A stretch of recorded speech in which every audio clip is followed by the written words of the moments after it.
Tonight's story is about the Karmouz butcher, the first modern serial killer in Egypt, Saad Iskandar, the man who shattered the stereotype that a criminal must look dangerous or have a criminal record.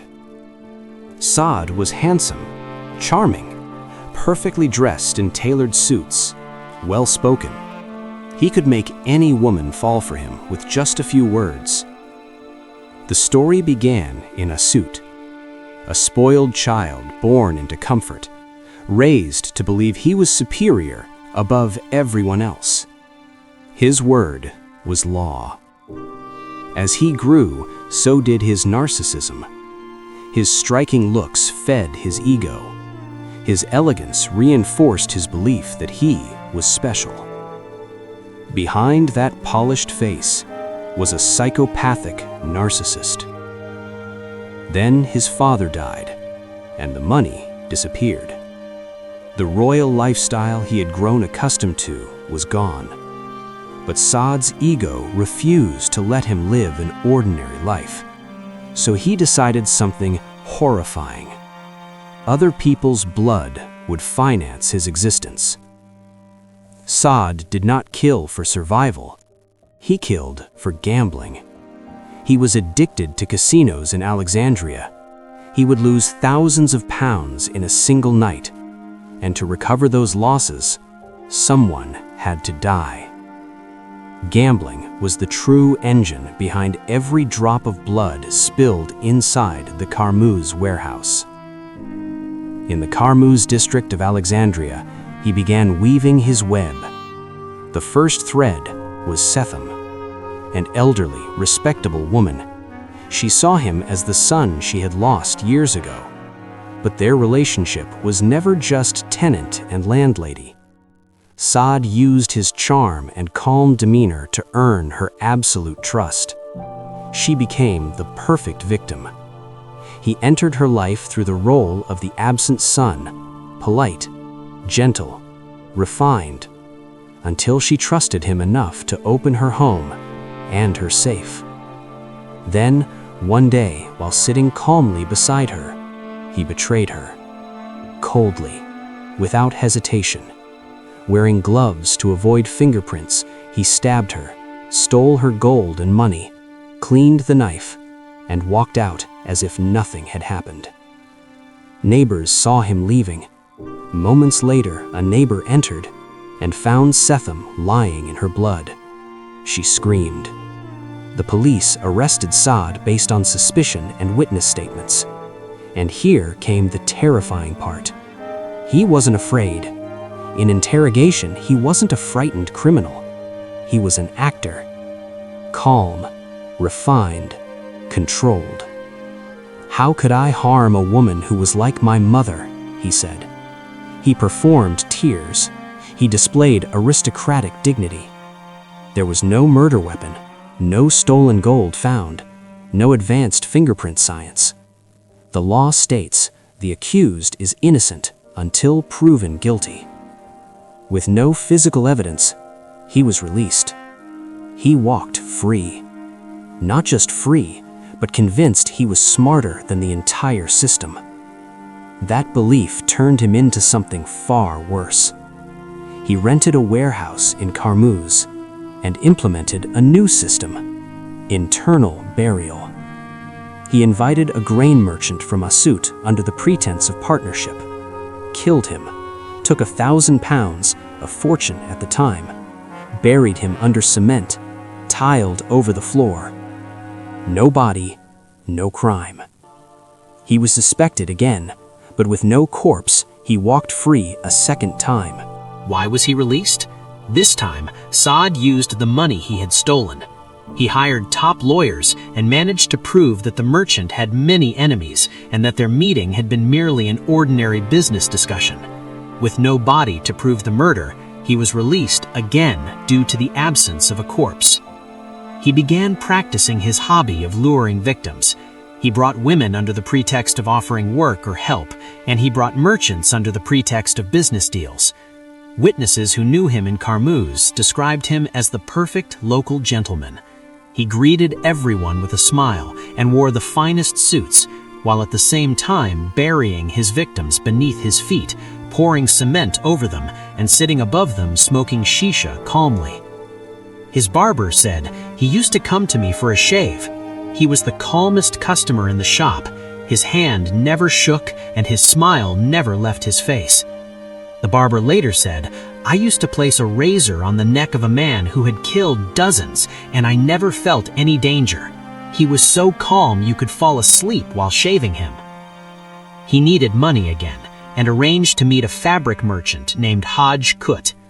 Saad appeared handsome and elegant as always.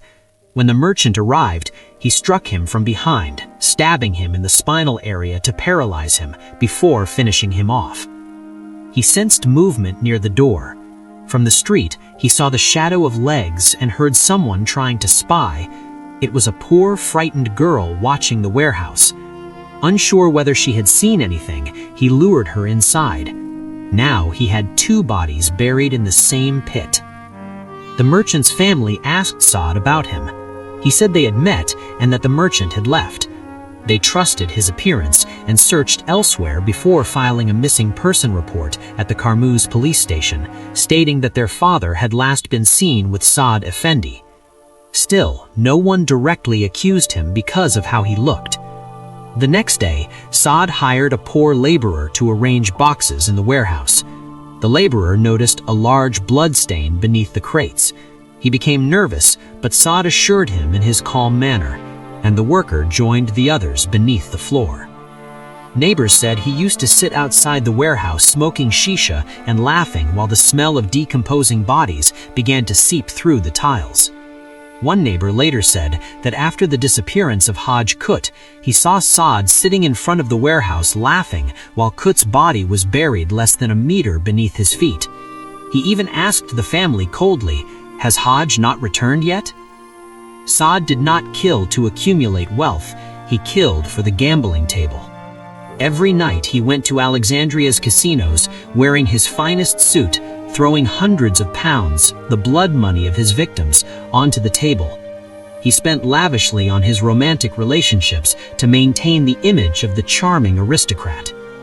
He convinced women to sell their jewelry and withdraw their savings under the promise of marriage or business ventures. Some of those women disappeared completely. Investigations later suggested he eliminated them after taking everything they owned. During his trial, one of the strangest scenes in Egyptian judicial history occurred. The courtroom was filled with female admirers. Women who had been deceived by him still attended the sessions, fighting over front seats to see the handsome man in the defendant's cage.